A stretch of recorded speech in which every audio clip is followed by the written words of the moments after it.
সুপ্রিয় শিক্ষার্থীরা, আমি পিঙ্কি রায় চৌধুরী, সহকারী শিক্ষক, কুমিল্লা মডার্ন হাই স্কুল। সম্প্রতি করোনা ভাইরাসের কারণে দেশে যে ভয়াবহ পরিস্থিতি সৃষ্টি হয়েছে তারই কারণে এবং বিদ্যালয় বন্ধ থাকার কারণে তোমরা বিদ্যালয় থেকে অনেকটাই দূরে আছো, তাই প্রধান শিক্ষকের আদেশক্রমে আমরা অনলাইন ক্লাসের ব্যবস্থা করেছি। তারই পরিপ্রেক্ষিতে আমি আজকে সপ্তম শ্রেণীর অধ্যায় 12 নিয়ে আলোচনা করব। আর আমার অধ্যায়ের নাম হচ্ছে বাংলাদেশ ও আন্তর্জাতিক সহযোগিতা। এখন যে বিষয়টা বলবো যে বাংলাদেশ ও আন্তর্জাতিক সহযোগিতা। বাংলাদেশ মানে আমাদের দেশ, আমাদের নিজের দেশ। তো একটা বুঝতে হবে যেমন বাংলাদেশ একটা স্বাধীন দেশ এবং বাংলাদেশের নিজস্ব একটা সার্বভৌমত্ব আছে। ঠিক বিশ্বে এরকম আরো অনেক দেশ আছে যেগুলো বাংলাদেশের মতো স্বাধীন ও সার্বভৌম রাষ্ট্র, কিন্তু এরপরেও বাংলাদেশ বা যে দেশগুলো স্বাধীন ও তাদের সার্বভৌম ক্ষমতা আছে থাকার পরেও কি করতে হয়, একটা দেশকে অন্যান্য দেশ থেকে সাহায্য সহযোগিতা নিতে হয়। তোমরা মনে রাখবে যে কোনো দেশে কখনো মানে সব দিক দিয়ে কখনো সর্বোপরি মানে ক্ষমতা ওই দেশের থাকে না, কোনো না কোনো একটা অভাব বা কোনো না কোনো কিছু একটা থাকেই। তো এইসব ক্ষেত্রে দেখা যায় যে তাকে অন্য বা তার পার্শ্ববর্তী দেশও হতে পারে বা বিশ্বের অন্যান্য যে কোনো দেশ থেকেও তাকে কি করতে হয়, সাহায্য সহযোগিতা নিতে হয়। যেমন ধরো আমাদের বাংলাদেশে জ্বালানি, পরিবেশ, তারপর স্বাস্থ্য, শিক্ষা সহ কি বিভিন্ন সমস্যা রয়েছে। একটি উন্নয়নশীল দেশ হিসেবে কি আমাদের সরকারের পক্ষে এককভাবে এই সমস্যাগুলো সমাধান করা সম্ভব নয়। ফলে কি করতে হয়, আমাদের বিশ্বের অন্যান্য দেশ ও বিভিন্ন সংস্থার সহযোগিতা নিতে হয়। আবার যদি তোমরা মধ্যপ্রাচ্যের দিকে তাকাও, যেমন ধরো আফ্রিকা, হ্যাঁ, আফ্রিকা এমন একটা দেশ যেটাতে বিভিন্ন সময় যুদ্ধ সংঘাত এগুলো লেগে আছে, অস্থিরতা। এসব কারণে আমাদের যে বাংলাদেশ যে সেনাবাহিনী, যেমন আমরা বাংলাদেশের সেনাবাহিনী দেখা যাচ্ছে অন্যান্য দেশের সেনাবাহিনীর মানে ব্যবস্থা থেকে অনেকটাই উন্নত। তো এসব কারণে দেখা যায় যে আফ্রিকাতে প্রায় আমাদের দেশ থেকে বা অন্যান্য দেশের সেনাবাহিনী কি করে, জাতিসংঘের মাধ্যমে ওই দেশের শান্তিরক্ষা বাহিনীতে বা শান্তিরক্ষার জন্য কাজ করে যাচ্ছে। এভাবে দেখা যায় যে বিশ্বের দেশগুলো পারস্পরিক সহযোগিতার মাধ্যমে সুন্দরভাবে ঠিক আছে। এরপর দেখা যায় যেমন ধরো আমাদের বাংলাদেশের শিক্ষা ব্যবস্থা বা শিক্ষা ক্ষেত্রে অনেকটাই পিছিয়ে আছে, যদিও আগের থেকে অনেকটাই উন্নতির দিকে, কিন্তু অনেকটাই পিছিয়ে আছে। যেমন বাংলাদেশে অনেক নিরক্ষর লোক রয়েছে। তো এইসব ক্ষেত্রে আবার দেখা যায় যে আমাদের শিশু বা মহিলাদের সেবায়, গর্ভবতী মহিলা বা শিশুদের সেবায় আমার যেমন ইউনিসেফ, ইউনেস্কো এগুলো বিভিন্নভাবে কোনো না কোনো সাহায্য সহযোগিতা করে আসছে। তাহলে দেখা যায় কি বর্তমান যুগ হচ্ছে পারস্পরিক নির্ভরশীলতার যুগ। আর পারস্পরিক নির্ভরশীলতার এই যুগে আন্তর্জাতিক সহযোগিতার কোনো বিকল্প নেই। কারণ আরেকটা বিষয় অনাহত তোমাদের প্রশ্ন থাকতে পারে যে আন্তর্জাতিক মানে আমার নিজ দেশের বাইরে অন্য যে কোনো দেশের সাহায্য নেওয়াই হচ্ছে কি আন্তর্জাতিক সাহায্য বা আন্তর্জাতিক সহযোগিতা। এর মধ্যে যেমন দেখা যায় জাতিসংঘের অনেকগুলা দেশ আছে, যে এই দেশগুলো কি জাতিসংঘের সদস্য। তো বিভিন্ন সময় দেখা যায় যে এই দেশগুলা থেকে একটা নির্দিষ্ট হারে চাঁদা তোলা হয় বা একটা ফি আদায় করা হয়। এই ফি দিয়ে দেখা যায় যে জাতিসংঘের যে সদস্য দেশগুলো আছে, দেশগুলোতে যখন কোনো যুদ্ধ বিগ্রহ, যেমন ধরো বন্যা, তারপরে যে কোনো সময় হঠাৎ একটা প্রাকৃতিক দুর্যোগ যেমন একটা ঘূর্ণিঝড় হলো, টর্নেডো হলো, তখন বিশেষ করে ধরো আমাদের বাংলাদেশেই যদি ঝড় বা বন্যা হয় অনেক লোক ক্ষতিগ্রস্ত হয়। তো এভাবে দেখা যায় যে ওদেরকে কি করতে হয়, জাতিসংঘ অনেকটা সাহায্য সহযোগিতা করে থাকে। তো এইভাবে বিশ্বে কোনো না কোনো ভাবেই দেখা যায় যে একটা দেশ আরেকটা দেশ থেকে সাহায্য সহযোগিতা নিতে পারে। যেমন আরেকটা জিনিস হয়তো তোমরা হয়তো জানো, টেলিভিশনে দেখো বা পেপার পত্রিকায় দেখো যে ভারতের সাথে পাকিস্তানের কিন্তু খুব সুসম্পর্ক না, কিন্তু এরপরেও কোনো না কোনো ক্ষেত্রে দেখা যায় যে একটা দেশ কি করছে আরেকটা দেশ থেকে সাহায্য সহযোগিতা নিতেছে। কারণ সুসম্পর্কটা আরেকটা বিষয়, আর যখন আমরা আন্তর্জাতিকভাবে একটা দেশ আরেকটা দেশকে সহযোগিতা করবো এই বিষয়টা কি সম্পূর্ণ আলাদা বিষয়। যেমন ধরো একটি দেশের শিক্ষা, স্বাস্থ্য, কৃষি, অর্থনীতি, পরিবেশ, আবহাওয়া, তারপরে মানে এই প্রযুক্তি ইত্যাদি ক্ষেত্রে এক ধরনের মানে যে কোনো ধরনের সাহায্য সহযোগিতার প্রয়োজন হতে পারে। তো তখনই দেখা যাচ্ছে কি মানে যেই দেশ যে বিষয়ে খুব উন্নত বা একটা উন্নত দেশের কাছ থেকে কি আমরা চাইলে সাহায্য সহযোগিতা নিতে পারি। তো আমার আজকের এই পার্ট একের বিষয়বস্তু ছিল যে আন্তর্জাতিক সহযোগিতা। তো আমি আশা করব যে তোমরা মানে কিছুটা হলেও তোমরা বুঝতে পেরেছো যে আন্তর্জাতিক সহযোগিতা মানে কি, যে একটা দেশ, বিশেষ করে ধরো আমি যেহেতু আমরা বাংলাদেশে আছি, আমরা বাংলাদেশেরটা দিয়ে বুঝবো যে বাংলাদেশ যখন বিশ্বের অন্য কোনো দেশ থেকে কোনো বিষয়ে বা যে কোনো বিষয় হতে পারে, কোনো আর্থিকভাবে বা অন্য যেভাবে সেবা পাবে, যে সাহায্য সহযোগিতা পাবে, এটাই হচ্ছে কি আন্তর্জাতিক সহযোগিতা। আমি আশা করছি তোমরা সবাই বুঝবা, যদি না বুঝো তাহলে অবশ্যই আমাকে প্রশ্ন করবা। আচ্ছা, এরপরে আমি যে বিষয়টা আলোচনা করব সেটা হচ্ছে পার্ট 2। তোমাদের মানে এর আগেও আমি একবার বলেছি যে জাতিসংঘ, তো আমরা আজকে যে বিষয়টা নিয়ে আলোচনা করব পার্ট 2 এ, সেটা হচ্ছে কি জাতিসংঘ, জাতিসংঘের গঠন বা কিভাবে জাতিসংঘ গঠিত হলো। আচ্ছা, এরপরে দেখো আমরা যে বিষয়টা নিয়ে আলোচনা করব সেটা হচ্ছে কি পার্ট 2। তো দেখো পার্ট 2 এ কি আছে, জাতিসংঘ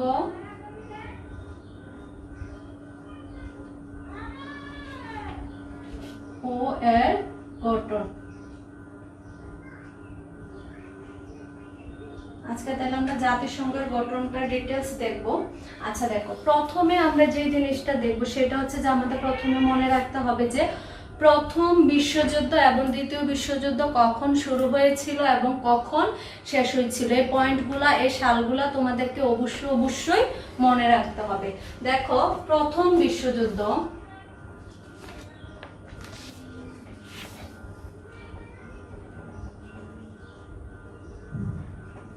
আচ্ছা, প্রথম বিশ্বযুদ্ধ শুরু হয়েছিল 1914 সালে, 1914। আর প্রথম বিশ্বযুদ্ধ শেষ হয়েছিল কত সালে? 1918 সালে। তাহলে প্রথম বিশ্বযুদ্ধ শুরু হয়েছিল 1914 আর এটা শেষ হয়েছিল 1918 সালে।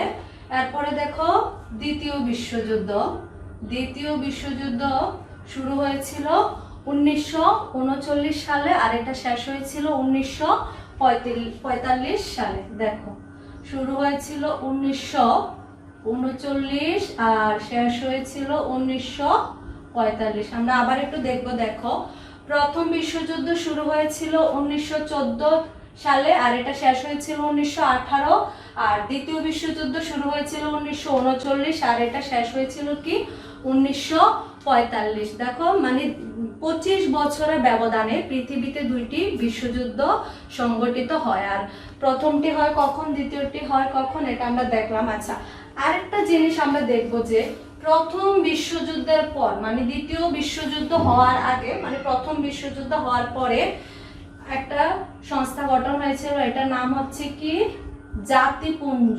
হ্যাঁ, এটা হচ্ছে যে জাতিপুঞ্জ, বা এটা আরেকটা নাম হচ্ছে কি লিগ অফ নেশনস। তোমরা এটা মনে রাখবে, আমি লিখলাম না। তাহলে জাতিপুঞ্জ গঠন হয়েছিল, জাতিপুঞ্জের আরেকটা নাম হচ্ছে কি লিগ অফ নেশনস। আচ্ছা, তাহলে জাতিপুঞ্জটা কত সালে গঠিত হয়েছিল? 1920 সালে।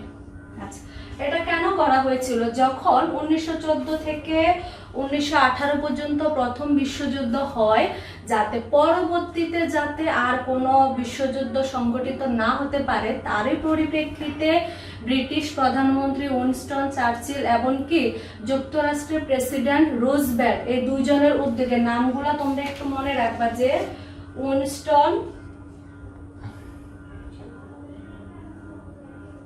উইনস্টন চার্চিল আর হচ্ছে রুজভেল্ট, এই নামগুলো তোমাদেরকে অবশ্যই মনে রাখতে হবে।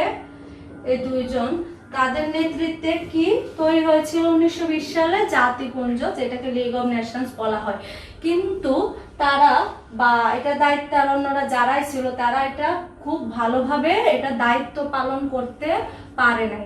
তারই পরিপ্রেক্ষিতে কি হয়, 1939 সালে আবার আরেকটা ভয়াবহ বিশ্বযুদ্ধ শুরু হয়। আর ওই যুদ্ধের ভয়াবহতা ছিল খুবই বেশি। যেমন ধরো জাপানে, হ্যাঁ, জাপানে এমন একটা আণবিক বোমার আঘাত করা হয়, এটাতে জাপান কি হয়, ক্ষত বিক্ষত হয়ে যায়, মারা যায় কি লাখ লাখ মানুষ। আচ্ছা, আরেকটা জিনিস আমি তোমাদেরকে বলি, বিশ্বযুদ্ধ। বিশ্বযুদ্ধটা কি, তোমাদের হয়তো প্রশ্ন থাকতে পারে যে বিশ্বযুদ্ধ হচ্ছে কি, বিশ্বের প্রত্যেকটা দেশ, ঠিক আছে, বিশ্বের প্রত্যেকটা দেশ কোনো না কোনো ভাবে হতে পারে, এটা প্রত্যক্ষ হতে পারে কি এটা পরোক্ষ, প্রত্যক্ষ অথবা পরোক্ষভাবে কোনো না কোনো ভাবে ওরা এই যুদ্ধের মধ্যে কি ছিল, জড়িত ছিল। আর যার কারণে এই যুদ্ধটার নাম দেওয়া হয়েছিল কি, বিশ্বযুদ্ধ। আচ্ছা, এর পরিপ্রেক্ষিতে যখন 1939 সালে দ্বিতীয় বিশ্বযুদ্ধ হয়, তারই পরিপ্রেক্ষিতে যখন এটা মানে ভয়াবহতা ছিল খুবই বেশি, পরবর্তীতে কি তৈরি করা হলো, কারণ লিগ অফ নেশনস মানে জাতিপুঞ্জ তেমন কোনো ভূমিকাই পালন করতে পারে নাই, আমাদের জাতিসংঘ তৈরি করা হয়েছিল। জাতিসংঘ কত সালে গঠিত হয়, জাতিসংঘ গঠিত হয় 1945 সালের, আমরা অবশ্যই সালগুলা মনে রাখতে হবে, পরীক্ষা আসতে পারে, অবশ্যই আসবে যে প্রথম বিশ্বযুদ্ধ কখন হয়েছিল, দ্বিতীয় বিশ্বযুদ্ধ বা জাতিপুঞ্জ কখন গঠিত হয়েছিল, বা জাতিসংঘ কত সালে কত তারিখে তৈরি হয়েছিল। 1945 সালে 24শে অক্টোবর, 1945 সালের 24শে অক্টোবর। তাহলে আশা করি তোমাদের মনে থাকবে যে প্রথম বিশ্বযুদ্ধ হয়েছিল 1914 থেকে 1918, দ্বিতীয় বিশ্বযুদ্ধ 1939 থেকে 1945, আর প্রথম বিশ্বযুদ্ধ হওয়ার পরে 1920 সালে জাতিপুঞ্জ গঠিত হয়েছিল। আর দ্বিতীয় বিশ্বযুদ্ধের পর মানে আমাদের কি তৈরি হয়েছিল, জাতিসংঘ, যেটা 1945 সালের 24শে অক্টোবর। আচ্ছা, এবার দেখো আমরা যে বিষয়গুলো দেখবো, আর যে লিগ অফ নেশনস গঠিত হওয়ার সময় যে দুজন ভূমিকা রাখেন, যে ব্রিটিশ প্রধানমন্ত্রী উইনস্টন চার্চিল ও যুক্তরাষ্ট্রের প্রেসিডেন্ট রুজভেল্ট, এই নামগুলো তোমরা অবশ্যই মনে রাখবে। আচ্ছা, এখন আমরা কি দেখবো, দেখো যে জাতিসংঘ যখন গঠিত হয়, হ্যাঁ, সর্বপ্রথম যখন জাতিসংঘ গঠিত হয় এর সদস্য দেশ ছিল কতটি, 51টি। তাহলে দেখো আমরা কি মনে রাখবো, এটা মনে রাখতে হবে যে সর্বপ্রথম জাতিসংঘ যখন গঠিত সদস্য দেশ ছিল কতটি, 51টি, ঠিক আছে। আচ্ছা, পরবর্তীতে মানে বর্তমানে এখন জাতিসংঘের সদস্য দেশ কতটি, বর্তমানে জাতিসংঘের সদস্য দেশ হচ্ছে কতটি, 195টি। আচ্ছা, তাহলে বর্তমানে জাতিসংঘের সদস্য দেশ কতটি, 195টি। আর আরেকটা জিনিস হচ্ছে যে জাতিসংঘের সদর দপ্তর কোথায়, যুক্তরাষ্ট্রের নিউ ইয়র্ক শহরে জাতিসংঘের সদর দপ্তর অবস্থিত। কোথায়, যুক্তরাষ্ট্রের নিউ ইয়র্ক শহরে। আচ্ছা, আর বাংলাদেশ কখন জাতিসংঘের সদস্যপদ লাভ করে, এটা মোস্ট ইম্পর্টেন্ট তোমাদের জন্য, যে 1971 সালে দেশ স্বাধীন হওয়ার পরে 1974 সালে বাংলাদেশ 136তম দেশ হিসেবে জাতিসংঘের সদস্যপদ লাভ করে। কততম দেশ হিসেবে, 136তম। সালটা কত, 1974, ঠিক আছে, আশা করি তোমাদের মনে থাকবে। আচ্ছা, আরেকটা বিষয়, যখন সর্বপ্রথম জাতিসংঘ গঠিত হয়, জাতিসংঘের প্রথম মহাসচিব কে ছিলেন, ট্রিগ বেলি, আর উনি কোন দেশের নাগরিক ছিলেন, নরওয়ের নাগরিক ছিলেন। আর বর্তমানে 2017 থেকে এখন পর্যন্ত জাতিসংঘের মহাসচিবের নাম হচ্ছে অন্তোনিও গুটারেস, আর উনি হচ্ছে দক্ষিণ পর্তুগালের অধিবাসী। এটা তোমাদের অবশ্যই মনে রাখতে হবে, উনি কোন জায়গার অধিবাসী, দক্ষিণ পর্তুগালের অধিবাসী। আচ্ছা, আরেকটা বিষয় তোমাদের মনে রাখতে হবে যে মানে 1971-এর পরে যখন 1974 সালে বাংলাদেশ জাতিসংঘের সদস্যপদ লাভ করে, তখন সর্বপ্রথম বাংলাদেশের পক্ষে বঙ্গবন্ধু শেখ মুজিবুর রহমান বাংলায় জাতিসংঘে ভাষণ প্রদান করেন। এই জিনিসটা তোমরা অবশ্যই মনে রাখবা। আচ্ছা, এখন আমরা যে জিনিসটা দেখবো যে জাতিসংঘের শাখা, জাতিসংঘের প্রধান শাখা কয়টি, 6টি। আমরা এখন এই 6টি শাখা নিয়ে আলোচনা করব। এখন আমি যে বিষয়টা একটু বলতে চাই সেটা হচ্ছে যে আমাদের জাতিসংঘের ভাষা, মানে জাতিসংঘে কোন কোন ভাষাগুলো ব্যবহার করা হয়। তোমরা মনে রাখবা যে জাতিসংঘের দাপ্তরিক ভাষা হচ্ছে 6টি। হ্যাঁ, 6টি কি কি দেখো, এগুলো তোমাদের মনে রাখতে হবে। প্রথম হচ্ছে আরবি, ঠিক আছে, আরবি আমি একটু বলি, আরবি, চাইনিজ, ইংরেজি, ফরাসি, রাশিয়ান ও স্পেনিশ। আচ্ছা আমি মুখেই বলি, দেখো জাতিসংঘের 6টি দাপ্তরিক ভাষা কি কি? আরবি, চাইনিজ, ইংরেজি, ফরাসি, রাশিয়ান ও স্পেনিশ। আর একটা বিষয় হচ্ছে যে ধরো জাতিসংঘে যে কোনো এই 6টির যে কোনো একটা ভাষায় কথা বলা হলে স্বয়ংক্রিয়ভাবে কি এটা বাকি যে 5টা ভাষা থাকবে, 6টা যে কোনো একটা যদি আমরা কথা বলা হয় তাহলে বাকি 5টা ভাষা এটা স্বয়ংক্রিয়ভাবে অনুবাদ করা হয়। তবে একটা বিষয় মনে রাখতে হবে যে জাতিসংঘে ইংরেজি ভাষার উপর সবচেয়ে বেশি গুরুত্ব আরোপ করা হয়। আচ্ছা আচ্ছা এখন আমরা যে বিষয়টা নিয়ে আলোচনা করবো সেটা হচ্ছে যে জাতিসংঘের শাখা। হ্যাঁ, জাতিসংঘের প্রধান শাখা কয়টি? 6টি। জাতিসংঘের মোট প্রধান শাখা হচ্ছে 6টি। তার মধ্যে থাকো 1 নম্বরে হচ্ছে কি সাধারণ পরিষদ, তারপর হচ্ছে সচিবালয়, অচি পরিষদ। আমরা একটু লিখে এগুলো দেখো। সাধারণ পরিষদ, সাধারণ পরিষদ। 2 নম্বরে হচ্ছে সচিবালয়, 3 নম্বরে হচ্ছে অচি পরিষদ,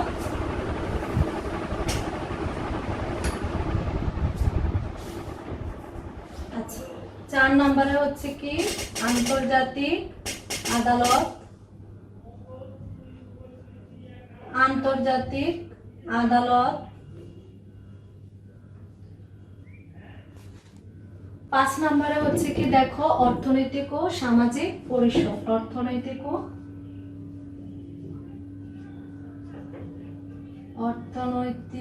ও সামাজিক পরিষদ। আর 6 নম্বরে হচ্ছে নিরাপত্তা, 6 নম্বরে হচ্ছে নিরাপত্তা পরিষদ। তাহলে দেখো শাখাগুলো কি কি আমি আবার বলছি। 1 সাধারণ পরিষদ, 2 নম্বর হচ্ছে সচিবালয়, 3 নম্বর অচি পরিষদ, 4 নম্বর হচ্ছে আন্তর্জাতিক আদালত, 5 নম্বর অর্থনৈতিক ও সামাজিক পরিষদ, 6 নম্বর হচ্ছে নিরাপত্তা পরিষদ। এই 6টা পরিষদের নাম তোমাদেরকে কি করতে হবে? অবশ্যই মুখস্থ করতে হবে। আচ্ছা এখন আমি যেটা আলোচনা করব সেটা হচ্ছে যে 6টি শাখার কাজ কি কি। আচ্ছা প্রথমে আমরা যেটা দেখবো যে সাধারণ পরিষদ। আচ্ছা সাধারণ পরিষদের কাজ কি দেখো, এই পরিষদ বিভিন্ন সদস্য দেশগুলো নিয়ে মানে বিভিন্ন সদস্য দেশগুলো নিয়ে ধরো নির্বাচন এবং বিভিন্ন সমস্যা নিয়ে কি করে আলোচনা করে থাকে। এটা হচ্ছে কি সাধারণ পরিষদের কাজ, ঠিক আছে। আচ্ছা এরপরে দেখো 2 নম্বরে কি আছে সচিবালয়। এটি হচ্ছে সকল প্রশাসনিক মানে জাতিসংঘের যে 195টা সদস্য দেশ আছে এই 195টা সদস্য দেশের সকল প্রশাসনিক কাজ পরিচালনা করে থাকে। আচ্ছা এবার আমরা দেখব 3 নম্বরে যেটা আছে সেটা এটা হচ্ছে যে অচি পরিষদ। আচ্ছা আমরা যদি অন্যান্য শাখাগুলোর সাথে তুলনা করি তাহলে তুলনামূলকভাবে অচি পরিষদের কাজটা খুবই কম, নাই বললেই চলে। কারণ হচ্ছে দেখো অচি পরিষদের কাজ হচ্ছে যে উপনিবেশিক দেশগুলা যে এই দেশগুলোর তত্ত্বাবধান করা, কিন্তু বর্তমানে উপনিবেশিক দেশ নাই বললেই চলে। কারণ হচ্ছে যে উপনিবেশিক দেশ কোনগুলো? উপনিবেশিক দেশ হচ্ছে যে যখন কোনো দেশ অন্য দেশকে শাসন করবে বা অন্য দেশের উপর কর্তৃত্ব খাটাবে, কিন্তু বর্তমান বিশ্বে এই ধরনের দেশ নাই বললেই চলে। তাই বলা যায় যে আমাদের যে অচি পরিষদের কাজ বর্তমানে একেবারেই কম। আচ্ছা 4 নম্বরে আসো আন্তর্জাতিক আদালত। আচ্ছা আদালত বলতে আমরা প্রথমে যে জিনিসটা বুঝি যে কোনো মানে বিচার কার্য সম্পাদন করাই হচ্ছে আদালতের কাজ। আর বিষয়টা যখন আন্তর্জাতিক ভাবে যায়, যেমন বাংলাদেশে যখন কোনো আইন কানুন বা বিচার নিয়ে হবে এটা বাংলাদেশের ভিতরে যে আদালত আছে বাংলাদেশে আদালত করবে, কিন্তু এটা যখন আন্তর্জাতিক মানে বিশ্ব অন্যান্য দেশগুলার সহ এটা চলে আসে তখন কিন্তু এটা নিজস্ব দেশের কোনো আদালত করতে পারে না। আর এই জন্যই কি আন্তর্জাতিক আদালতটা গঠন করা। তাহলে আন্তর্জাতিক আদালতের কাজটা কি? আন্তর্জাতিক আদালতের কাজ হচ্ছে যে বিশ্বের মানে আমাদের যে জাতিসংঘের সদস্য দেশগুলা এই রাষ্ট্রগুলার সীমানা নিয়ে যদি কোনো বিরোধ হয় বা এই বিরোধের মীমাংসা করাই হচ্ছে কি আন্তর্জাতিক আদালতের কাজ। যেমন তোমরা হয়তো জানো যে 2012 সালে বাংলাদেশের সমুদ্র সীমা নিয়ে বাংলাদেশের সাথে মায়ানমারের যে বিরোধটা হয়েছিল এটা মীমাংসা করেছিল কে? আন্তর্জাতিক আদালত। আর আদালতে বাংলাদেশের পক্ষে এটা কি রায় হয়।